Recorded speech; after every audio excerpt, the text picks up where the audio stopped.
Hello everyone, welcome again. और आज हम डिस्कस करेंगे एमए हिस्ट्री प्राइवेट या डिस्टेंस से जो भी बच्चे कर रहे हैं एमए हिस्ट्री सेकेंड ईयर का पेपर 6। इसमें हमें दे रखा है, पेपर का नाम है हिस्टोरियोग्राफी, पेपर 6 है। टाइम दे रखा है 3 घंटे और मैक्सिमम मार्क्स हमारे हैं 80। स्टार्टिंग में एक बार देख लेते हैं। हमें टोटल 5 क्वेश्चन दे रखे हैं, 5 क्वेश्चन करने हैं, ठीक है। टोटल उसमें से जो हमारा पहला प्रश्न कंपलसरी है और बाकी की जो 4 यूनिट है उसमें से हमें एक एक क्वेश्चन करना है। जो हमारा कंपलसरी क्वेश्चन है, पहले हम एक बार उसको देख लेते हैं कि कंपलसरी क्वेश्चन कौन सा है। कंपलसरी क्वेश्चन की अगर बात करें तो सबसे पहले हमें दे रखा है right short notes on the following. एक है हमारा पहला जो क्वेश्चन है हिस्टोरिकल एविडेंसेस के ऊपर, ऐतिहासिक जो साक्ष्य है उसके ऊपर पूछ रखा है। The salient features of Chinese historiography, चीनी इतिहास लेखन की जो मुख्य विशेषताएं हैं वो बताइए। The concept of total history, समग्र इतिहास की अवधारणा बताइए। और ये दे रखा है हमें साबर्टन स्कूल। साबर्टन स्कूल में इसके बारे में पूछ रखा है। ये 4 नंबर के क्वेश्चन है और ये फर्स्ट क्वेश्चन है जो कि कंपलसरी है। एमए हिस्ट्री पेपर 6 की बात हो रही है। इसके बाद अगर हम नेक्स्ट जो क्वेश्चन है हमारा 16 मार्क्स का क्वेश्चन है यूनिट फर्स्ट का, वो देख लेते हैं। Discuss the meaning and nature of history, इतिहास का अर्थ एवं प्रकृति की विवेचना कीजिए। देखिए एक ऐसा क्वेश्चन है, मतलब ये आपको बेसिक सा एक क्वेश्चन बनता है कि ये तो आपको पता ही होना चाहिए कि हिस्ट्री क्या है, उसका मीनिंग क्या है, उसकी नेचर क्या है।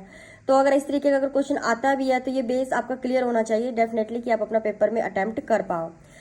सेकेंड फर्स्ट यूनिट का जो थर्ड क्वेश्चन है, what do you understand by objectivity in history, why is objectivity important for historian. वस्तुनिष्ठता से आपका क्या तात्पर्य है, वस्तुनिष्ठता इतिहासकार के लिए क्यों महत्वपूर्ण है। ये क्वेश्चन है कि एक इतिहासकार के लिए मतलब ऑब्जेक्टिविटी, ये वस्तुनिष्ठता की जो बात है वो एक इतिहासकार के लिए इतनी इंपॉर्टेंस क्यों रखती है। अब इस एक क्वेश्चन में 2 क्वेश्चन पूछ रखे हैं। पहले ऑब्जेक्टिविटी पूछ रखा है, हिस्ट्री में ऑब्जेक्टिविटी क्या होती है, फिर why is objectivity important for a historian. 2 question है तो इसी के अकॉर्डिंग आपको इसी तरीके से हाईलाइट करते हुए अपने क्वेश्चन का आंसर देना है। सेकेंड यूनिट हमें दे रखी है जिसमें हमारा फोर्थ क्वेश्चन है examine the ancient Indian tradition of history writing, इतिहास लेखन की प्राचीन भारतीय परंपरा का परीक्षण कीजिए। जो इतिहास लेखन की जो भारतीय परंपरा है ये उसके ऊपर आपके विचार पूछ रहे हैं। क्वेश्चन नंबर 5 है discuss the Arabic tradition of medieval historiography, मध्यकालीन इतिहास लेखन की अरबी परंपरा, उसके बारे में क्वेश्चन पूछ रखा है। सेकेंड यूनिट की बात हो रही है।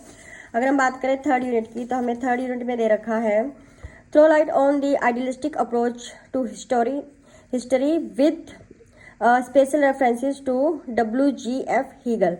हिस्ट्री के ऊपर पूछ रखे कि आदर्शवादी जो है WGF हीगल के विशेष संदर्भ में वर्णन करना है। इनको ध्यान में रखते हुए इनके क्या विचार थे, क्या इनकी फिलॉसफी थी उसके ऊपर। आदर्शवादी प्रणाली, examine the annuls tradition of history writing, इतिहास लेखन की अनाल्स परंपरा का परीक्षण कीजिए। क्वेश्चन नंबर 7 थर्ड यूनिट से हम बात करेंगे अब फोर्थ यूनिट की। फोर्थ यूनिट में हमें जो क्वेश्चन नंबर 8 दे रखा है वो है evaluate the nationalist approach to history with regard to the writing of Indian history. Bharat के इतिहास लेखन के संदर्भ में इतिहास लेखन के राष्ट्रवादी दृष्टिकोण का मूल्यांकन कीजिए। इतिहास जैसे कि पेपर का नाम ही हिस्टोरियोग्राफी है तो इतिहास से रिलेटेड इसमें सारी चीज़ें पूछ रखी हैं। अब वो अलग अलग पॉइंट व्यू से मतलब पूछ रखा है एग्जामिनर ने। तो यहाँ पर पूछ रखा है कि इतिहास लेखन के राष्ट्रवादी जो दृष्टिकोण है उनका आपको इवेल्युएशन करना है। राइट एन ऐसे on the historiography of lower caste movement in India, Bharat में जो निम्न जातीय आंदोलनों के इतिहास लेखन पर एक निबंध लिखिए कि भारत में जो निम्न जातीय आंदोलन हुए उनके ऊपर किस तरीके से इतिहास लिखा गया, उसके ऊपर उन्होंने आपके विचार मांग रखे हैं। एक ऐसे पूछ रखा है। मीन्स 6 से 7 क्वेश्चन का पेजेस का आपको एक क्वेश्चन लिखना है जो कि 16 मार्क्स का होगा। ये था एमए हिस्ट्री फाइनल ईयर का पेपर 6 हिस्टोरियोग्राफी। प्रीवियस ईयर के क्वेश्चन पेपर देखने से अभी जो बच्चा अभी सेकेंड ईयर में हुआ है तो एक मतलब एक वो आइडिया लगा सकता है कि पेपर किस तरीके के पूछ रखे हैं और किस तरीके से वो एक अगर मेन क्वेश्चंस को उठाना चाहे तो वो भी एक मतलब एक सेफ साइड अपनी वो बना सकता है कि ये वाले क्वेश्चन मोस्ट रिपीटिंग है। अब 3-4 क्वेश्चन तो ऐसे मिल ही जाते हैं कि जो किसी न किसी रूप में मतलब मोल्ड करके एग्जामिनर पूछ ही लेता है। So that's all for today, have a good day.